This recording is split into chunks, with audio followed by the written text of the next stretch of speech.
What's up, gentlemen? So today's video falls under the category of I wish somebody would have told me this stuff when I was younger and dating, because it would have saved me a lot of heartache, it would have saved me a lot of time, and it basically would have allowed me not to feel bad about some of the things that you're probably feeling bad about. Today, guys, I'm going to go over a few things that a man should never apologize for or feel bad about in a relationship, starting with number one, which is having high standards. So let me just get this out of the way. You are amazing, period. And you don't need to settle for something less than you deserve, right? It's okay to say no. It's okay to be like, you know what? I'm not really feeling this because you're not up to my standards. I respect myself enough to deserve the best. Number two is taking it slow as a man, right? In a world of everybody is a big slut these days, because honestly, it's a little alarming. The fact is, if you are a man and you don't, or you're not ready to have a physical or intimate relationship, you don't need to feel bad about that. Not at all, right? For me, I'm just gonna tell you something that is a little bit weird. Back in the day when I lost my virginity, guess how old I was? 17. When it came to my friend group, right, when I was growing up, I was the last Mohican on the reservation of virginity, right? Everybody else had been doing it and I wasn't ready. And the reason is because I was dating a woman that was a little bit younger than me, and I didn't feel like I wanted to basically push her into something if she wasn't ready. And so I decided to actually wait. And then we broke up and I was like, you know what? Deuces, I'm out. And I went and met some girl that I really like. I'm not exactly proud of my first time. Which brings me to number three, and that is not going out all the time because you don't have the money, right? Here's the deal. I don't want you to get into financial trouble because you are trying to keep up with some arbitrary concept that a dude is always supposed to pay, a dude is always supposed to have resources in order to do all these amazing things that you see all these other fabulous people doing on social media. The other amazing thing is that there are a lot of amazingly free things that you can do. And honestly, it boils down to if you're awesome and she's awesome and you guys just want to kick it together, you don't need a bunch of stuff. You don't need a bunch of expensive dinners to have a great relationship. See, let's talk about that body. What's that? Not exactly amazing yet, but it doesn't matter. It kind of does, but it doesn't. Here's the deal. I want you to take care of yourself. I want you to work out. I want you to feel confident when you take your shirt off, but I don't want you to feel ashamed or embarrassed that you don't look like the dudes that are on TRT on social media, all right? It is okay not to have a perfect body. The truth is, most people don't. And even the people you see that have ripped, chiseled six-packs and glutes of steel are probably insecure about their wiener. Brings me to the next thing you shouldn't apologize for, and that is not having a humongous sausage, all right? So here's the deal.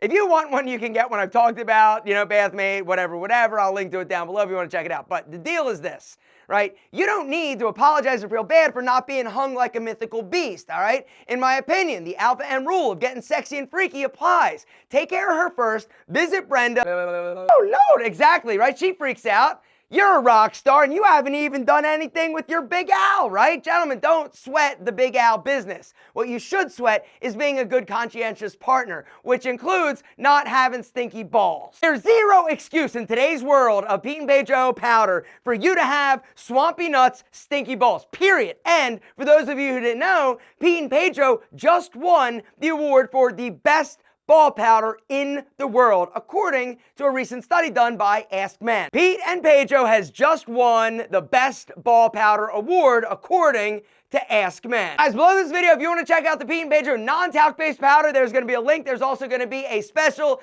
limited time discount code because I want to celebrate, and I also want your balls to be super fresh, or else your balls are gonna smell, period. That's what balls do, right? Because in your pants, it's dark, it's hot. You're packed in there like a meaty sausage packed with two sausagey balls, two pot-bellied pigs wrestling for a truffle down your pants, right? And what happens? All day you're moving around, it's hot, it's sweaty, it's damp, and what happens? It's dark, and so bacteria forms. That is the reason why you become so funky, right? Gentlemen, don't become funky. Instead, invest in a high-quality, non-talc-based powder. Now, you're like, yo, why not talc? These glasses of water represent your sweaty balls. On one side, you've got talc-based powders, the other Pete and Pedro. When you add talc-based powder to your sweaty balls,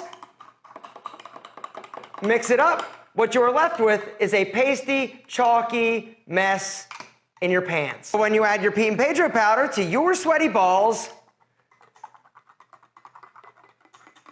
mix it up, what you're left with is powder. Nothing but powder. The choice is yours, gentlemen. A white, talky, milky mess in your pants or Pete and Pedro powder. The best, gentlemen, it is the best powder on the market, and it's not just my balls opinion. It now has been officiated and proven by Ask Men. Guys, I'm serious. This is the best. You need to try it. Hit the link down below. Use that limited time discount code to get the freshest balls in the West. The next thing that you should never feel bad about or insecure about is who you choose to love or find attractive.